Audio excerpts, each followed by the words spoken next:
Hello friends, તો આજે હું તમારી સાથે ખૂબ જ ઉપયોગી અને એકદમ નવા જ આઈડિયા શેર કરીશ, જેનાથી તમારું કામ ખૂબ જ સરળ થઈ જશે. તો ચાલો વિડીયોને સ્ટાર્ટ કરીએ. વિડીયો ખૂબ જ ઇન્ફોર્મેટિવ છે, એન્ડ સુધી જોજો અને આઈડિયા સારા લાગે તો લાઇક, શેર અને કમેન્ટ કરજો.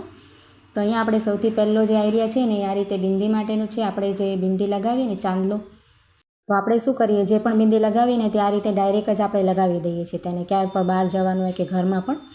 તો તમે જોશો ને આ રીતે ખૂબ જ જલ્દીથી તે નીકળી જાય છે. આપણે ઉનાળામાં કે ખૂબ પરસેવો આવે ને તેમાં પણ આપણે આ રીતની પ્રોબ્લેમ આવે, તો તેના માટે હું તમને એક સરસ આઈડિયા બતાવું છું. તેનાથી તમારો જે ચાંદલો છે ને ખૂબ લાંબા સમય સુધી ટકી રહેશે અને ખૂબ જ તમને સરસ લાગશે. તો તેના માટે આપણે શું કરવાનું, જે આપણે ચાંદલાના બિંદીના જેટલા પણ પેકેટ છે ને આપણે ફ્રીજમાં મૂકવાના. અને આપણે ક્યાંક બહાર જવું હોય ને આ રીતે તમારે ફ્રીજમાં મૂકેલો ન હોય ને તો તેને ફ્રીઝર જે હોય છે ને ઉપર આઈસ બોક્સ, ત્યાં આપણે આઈસ રાખીએ છીએ, ત્યાં આપણે 5 મિનિટ માટે મૂકી દેજો તમે. તો તેનાથી હું તમને તેનું રિઝલ્ટ બતાવું છું. ત્યાર પછી જો તમે આ રીતે જુઓ, આ મેં ફ્રીઝરમાં મૂકેલો લીધો છે, તો તેને આપણે આ રીતે લગાવશું ને કેવો સ્ટીક થઈ ગયો છે, તે નીકળશે પણ, કાગળમાંથી પણ નહીં નીકળે. અને ત્યાર પછી તમે લગાવશો ને તો જુઓ આ રીતે કંઈ જ નહીં થાય, તમને સરસ ઠંડુ લાગશે અને તમારી સ્કિન પણ આ રીતે સરસ રહેશે. જુઓ, પરસેવો પણ નહીં થાય. તો એકવાર જરૂરથી ટ્રાય કરજો. રીતના જે બેલ્ટ હોય છે ને નાકોના કે પછી મોટાઓના પણ હોય છે જેન્ટ્સના, તો તેને આપણે આ રીતે મૂકવું હોય તિજોરીમાં કે પછી ક્યાંય પણ કબાટમાં એ લોકોની, તો આ રીતે આપણે વાળીએ ને તેને તો ખૂબ જ જલ્દીથી ખુલી જતું હોય અને ખૂબ જ જગ્યા રોકે. તો તેના માટે તમને સરસ તેને વાળવાની ટ્રીક બતાવું છું. તેને શું કરવાનું, આ રીતે આપણે લઈ લેવાનું અને તેની જે કડી હોય છે ને આ રીતે તેનો હૂક, તેની અંદર આપણે આ રીતે નાખવાનું અને ત્યાર પછી આપણે તેને આ રીતે ખેંચતા જવાનું.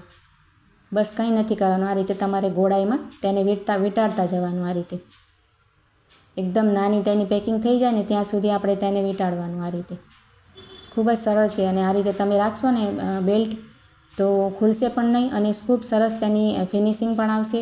અને ક્યાંક આપણે બહાર જવું હોય મુસાફરીમાં, બેગમાં રાખવું હોય ને તો એક પર્સમાં પણ આવી જાય છે. જો આ રીતે ખુલશે પણ નહીં અને એકદમ ટાઈટ થઈ જશે. ઉપરથી નીચે તમે ફેંકશો ને તો એ તમારું આ બેલ્ટ ખુલશે નહીં.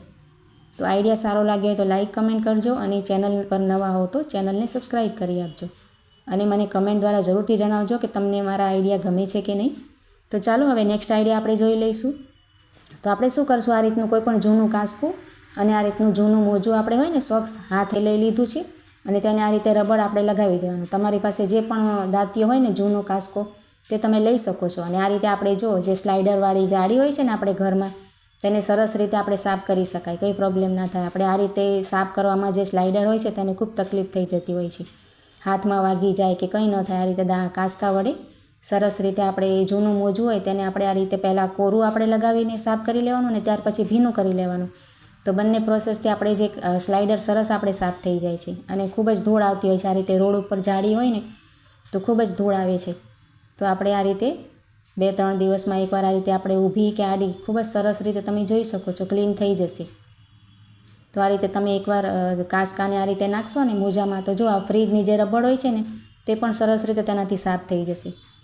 તો આપણે આ રીતના જે ટ્રોલી બેગ આપણે એક સફર માટે ક્યાંક બહારગામ જવાનું હોય ને આપણે લાવીએ ને તો તેના કવર આપણે બનાવવા ખૂબ જ મુશ્કેલ થઈ જાય છે. અને આપણે આ રીતે ઘરમાં તેને એમને મૂકી રાખીએ ને ક્યાંય પણ કબાટમાં કે પછી બહાર આપણે મૂકવું જ પડે, કબાટમાં તો આવે જ નહીં, તો ખૂબ જ ગંદુ થઈ જતું હોય છે. તો તેને સરસ રીતે રાખવાની, તે ખરાબ પણ નહીં થાય અને તેની ઉપર ધૂળ પણ નહીં જામે. તેના માટે હું તમને એક સરસ આઈડિયા બતાવું છું. જો આ રીતનું એક જૂનું ટી શર્ટ હોય ને છોકરાઓનું ખરાબ, તો તેને આપણે શું કરશું, આ રીતે ઉપરથી તેને કંઈ કરવાનું નથી, કટિંગ પણ નથી કરવાનું અને કંઈ સીવવાનું પણ નથી. આ રીતે તેને ટી શર્ટને આપણે જે ટ્રોલી બેગ આવી દઈશું ખૂબ જ સરળતાથી. તેની જે સ્લીવ છે ને બાંય એ અંદરની સાઈડે આપણે નાખી દેવાની. આ રીતે સરખું કરી લેવાનું અને બાંયને આ રીતે આપણે અંદર નાખી દઈશું. તો તમારું એકદમ સરસ કવર થઈ જશે. તમારું ટ્રોલી બેગ ગંદુ પણ નહીં થાય, ધૂળ માટી પણ નહીં જામે અને કંઈ જ ના થાય. આપણે તમે બહાર પણ મૂકશો તિજોરી ઉપર કે પછી તોય ચાલશે. અને આ રીતે જો હેન્ડલનો ભાગ પણ, ગળાનો ભાગ હોય છે ને તો આ રીતે તમે ઉપાડી પણ શકો, તેને કાઢવું હોય કે પછી આ રીતે આપણે કપડાં ભરવા હોય તો.